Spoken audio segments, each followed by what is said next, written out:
Hey guys, Matt, IronTrap Garage, and today is hopefully, fingers crossed, the day that we're going to get to drive the big red truck with its new 12-valve Cummins swap.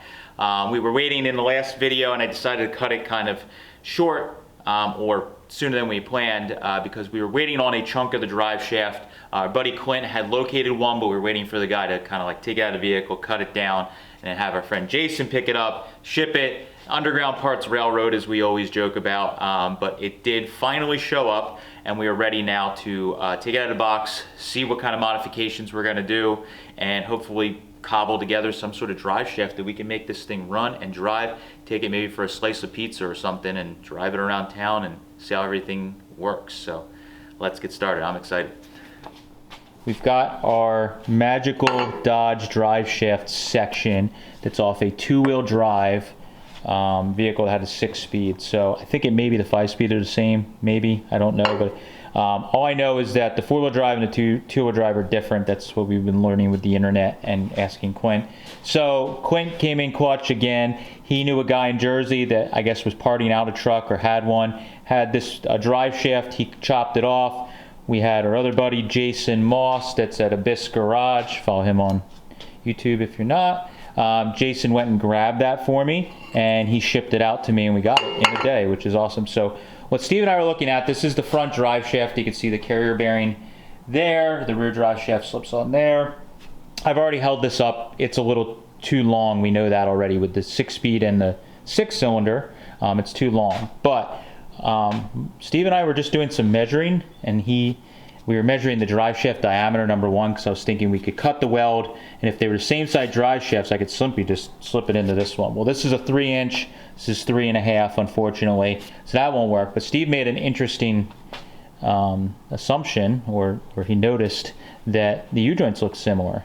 And we did some measuring, and just with our quick measuring with them together, it looks like they might use the same U-joints, which is absolutely insane. So we're going to press apart the U-joints on both of these, and I don't want to jinx myself, so I'm not going to say what we're hoping for, but we're going to press these apart, see how different they are. They have to come apart anyways, because even if I got to cut this off or turn this down or anything, I need to have it, you know, the floppy bits taken off. So we'll work on pressing these apart, and then we'll see where we're at after that.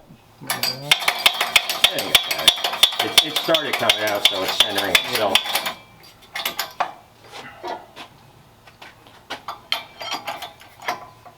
Oh yeah, like butter.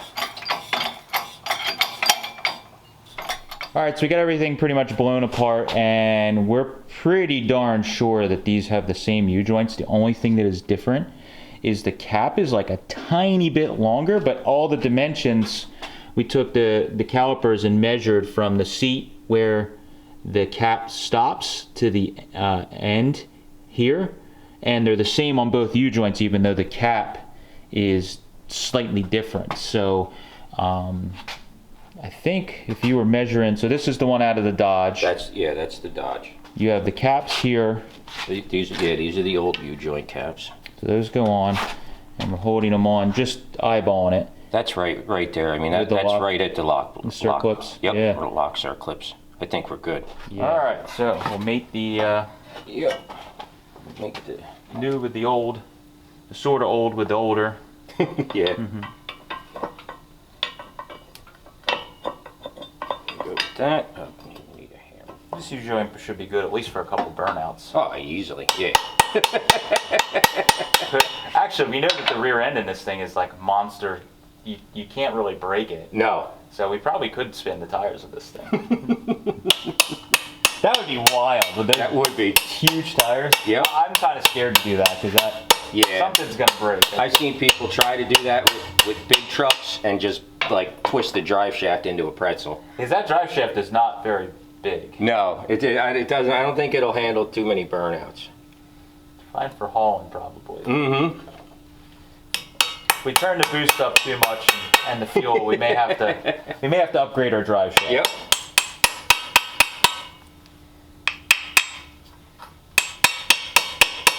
There we go.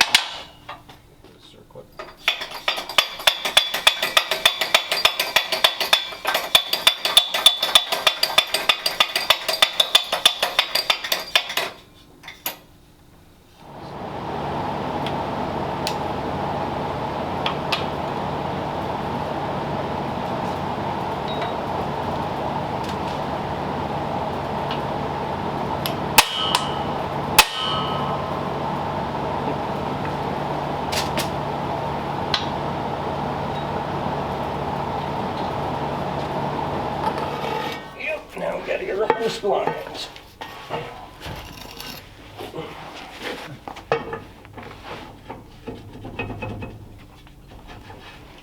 That's almost all the way in. Okay. Wow. It can probably come some more if you'd like. Does it need to be?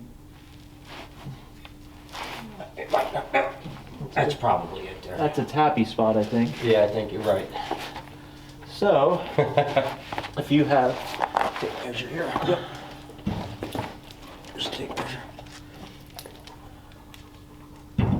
you all right? Yep. We are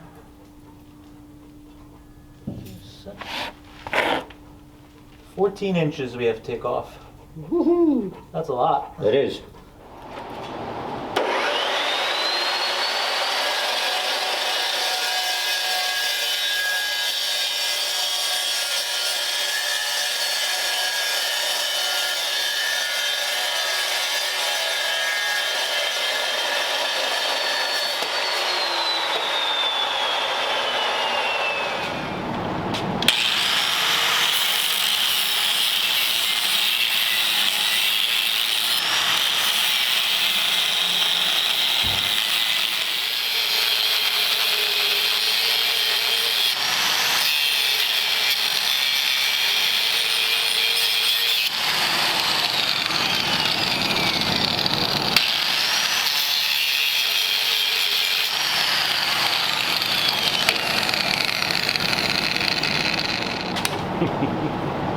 There it goes. Yeah, I was cut almost perfectly. You don't Yeah. want to. You really don't want to cut through. You want to break. No, exactly. Yeah, you don't want to mess up what's underneath. Perfect. And right down to the flange too.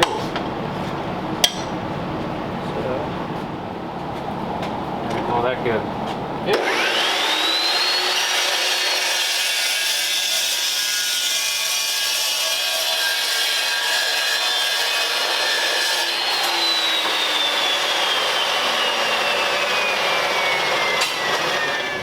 Anything over 40 is a win. Yeah.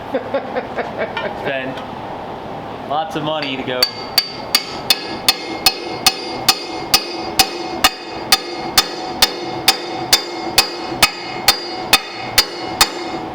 It's going. Yep.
Drive shaft is still warm, and Steve's ready to drive today. That's it, man. And we're messing around. Nope. Over. gonna send it. Maybe we had a stroke. I hope that's the case. Just T2.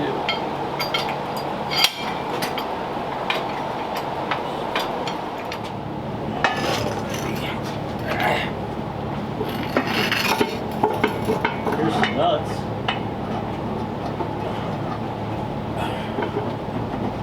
That started. I got a bolt here that I think will work for this. Well, here's one in it. So Yeah, I think.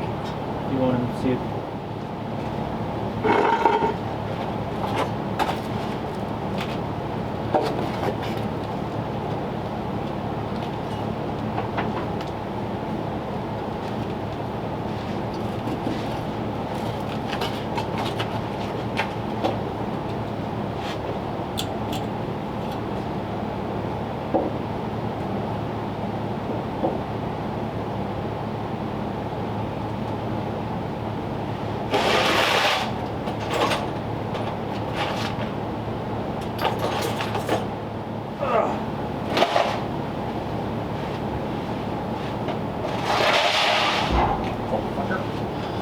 Are the I got the U-joints. I'm going to get them now.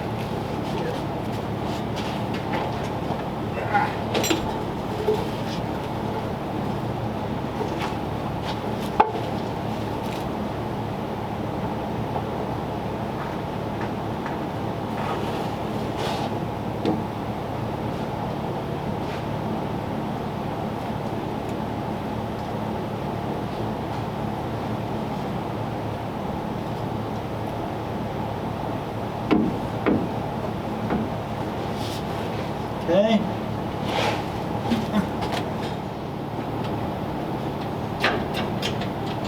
Hey guys, neutral. Hey, look at that! Wow, It's easy like that. okay, there we go. Now we're seated. Okay, there we go. One. Get everything started there.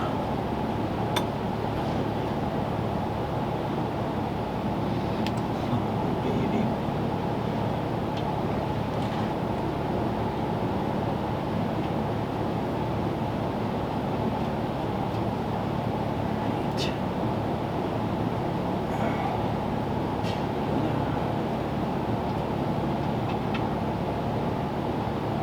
There's that. All right, here is second U-bolt.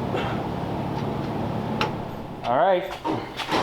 Now's the time to see if the clutch and everything will work. Absolutely. It is I time. showed up at the right time. Mm-hmm. As I was driving into town, I was like looking around like, is there gonna be a big red truck coming down the street? Yeah. Nice. Yeah.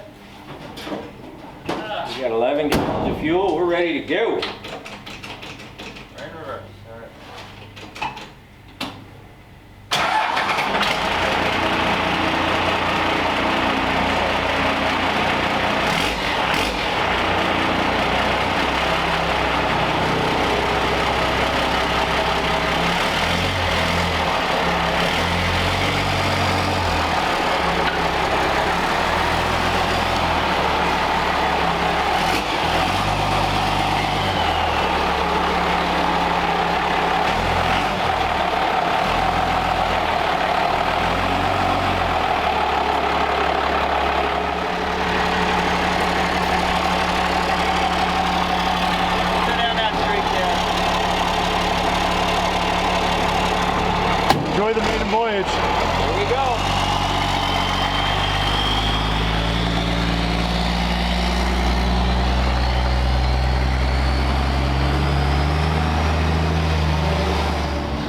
we go.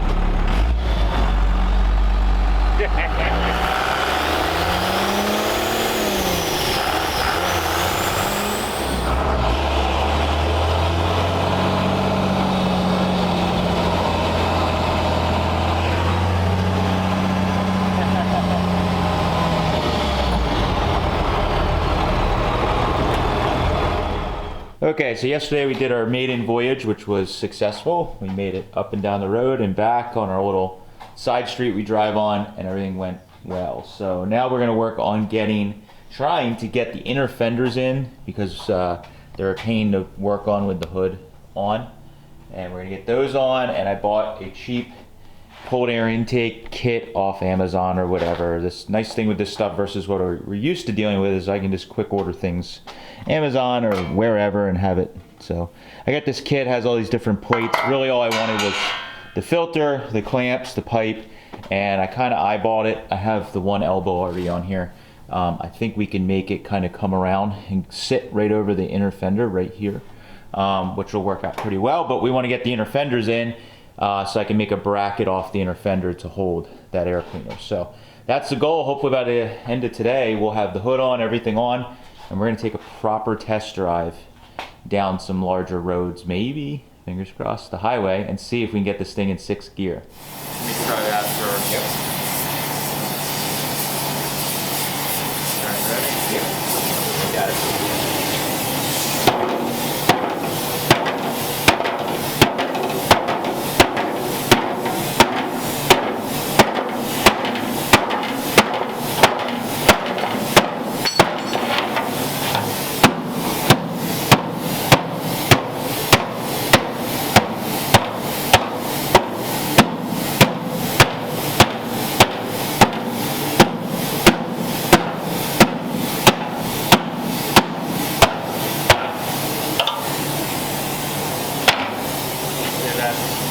Probably worthy of a test fit. I think it is.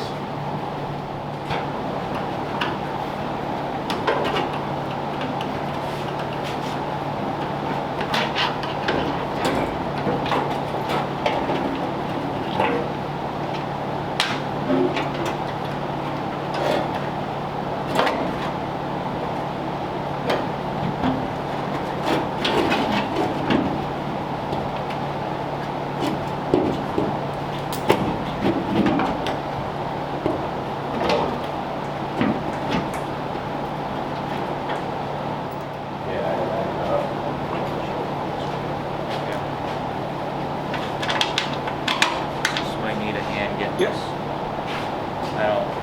This one's gonna be a pain in the ass. I just can't tell until it's.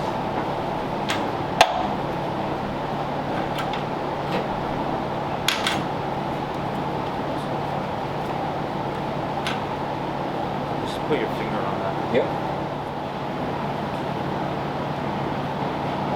Turn it down.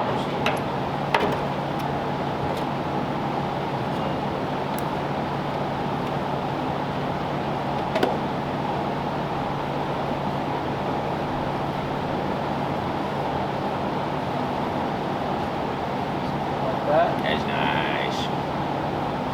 You can go up further too. I mean, you've got a few inches to the bottom of the hood there. That? Yeah.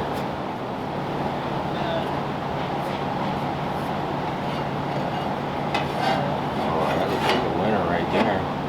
Something like. Look at that. There's a hole already. Are you shitting me? That goes right on. Nice. Now we only have one hole. Right, we'll have to figure something out for the other side, but that's nice. Probably just make it a little back. Mm-hmm. Look at that. Factory appearing. And that one there on the side, I bet you can just, once we get this one in, we can just kind of flatten it out a bit and run a screw in that way. And Yep. it'll hold it. Actually,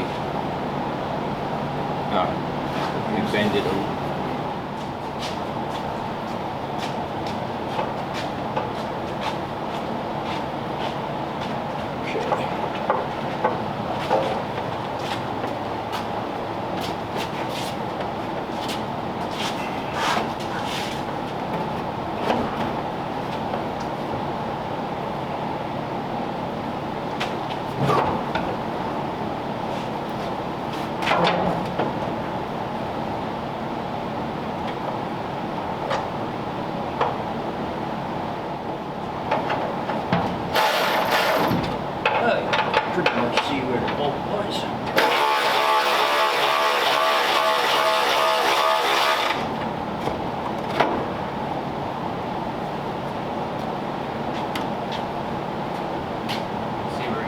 Yeah, I can see where the bolts were. Looks too much. Here. Yep. And I I think I got it right up right here. There we go. And snug down.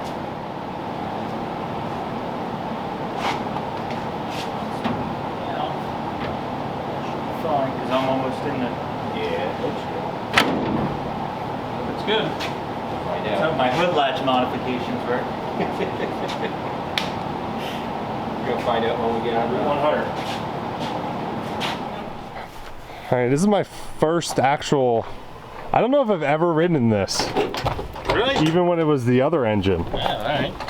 I'm trying to remember. We might have taken it to pizza one day together. Yeah. It's definitely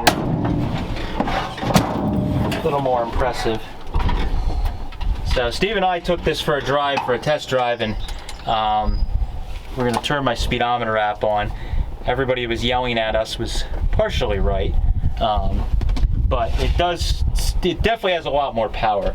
I still think the gear ratio in the rear is a little low. So, but we didn't have the speedometer app on, so we're gonna see what it does. We'll drive it around a little bit. I'm still getting used to the really close shift pattern. I'm used to the old junk I normally drive that it's like third gear is like a mile away, so don't laugh at me too much when I'm going in fifth gear instead of third. Power brakes work great. I mean, it feels just like it did before, which is awesome. I got to experience the brakes yesterday. Yeah. So the brakes work, as good as they did before. Obviously, if you got this thing loaded real heavy, you're gonna have to be a little more careful. The clutch works like awesome. I'm still impressed how well the clutch and all that worked out. And yes, first gear is useless. It won't be when it's full of stuff. Yeah, I guess. I don't know. Well, the 680 rear, it's completely useless. It's one of those transmissions where you let it out and it just walks on its own. Oh yeah, 100%.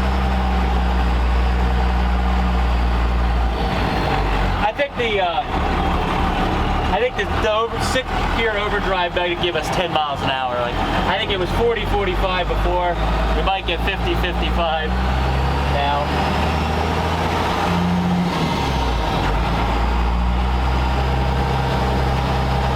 I just have to tell myself to aim for first gear when I go into third.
After this white car, you're good.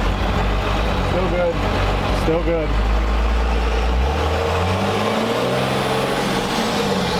Definitely weren't doing that before.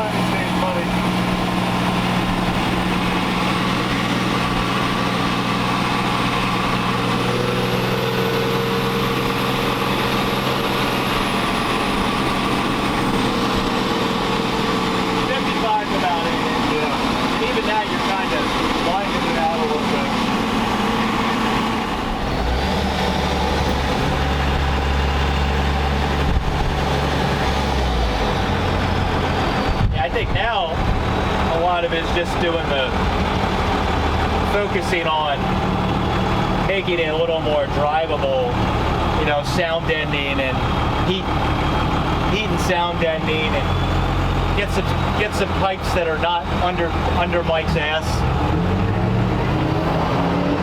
That makes it a little noisy. Just a little.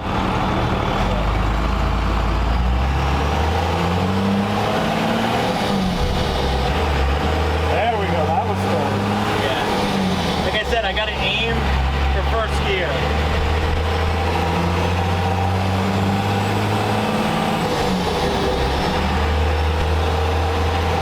Like this kind of driving around town used to be such a chore with the old engine. It was like with that trans and engine, it was just like you couldn't even get anywhere. You couldn't even accelerate it. I know they weren't supposed to be speed demons, but it was like so severely underpowered. It was crazy. A Model A would probably go faster. Oh yeah, sure. I must say it's nice having a trans that's modern synchronizers.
Alright, so we took some successful drives, which is very exciting. We pretty much put this thing through the worst scenarios, so to speak. It's like I think when we were rolling through town, it was 91 degrees today.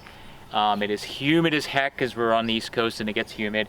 And we were running the thing at high RPMs down the highway and then came right into town and sat in traffic and drove through all the lights. The truck ran nice and cool. It barely went over 160 degrees, which is really good. I'm so used to having flatheads and cars with chopped radiators that I'm always worried about that when we first start driving it. This thing, not a problem. As we saw when I was riding with Mike, it pretty much tops out.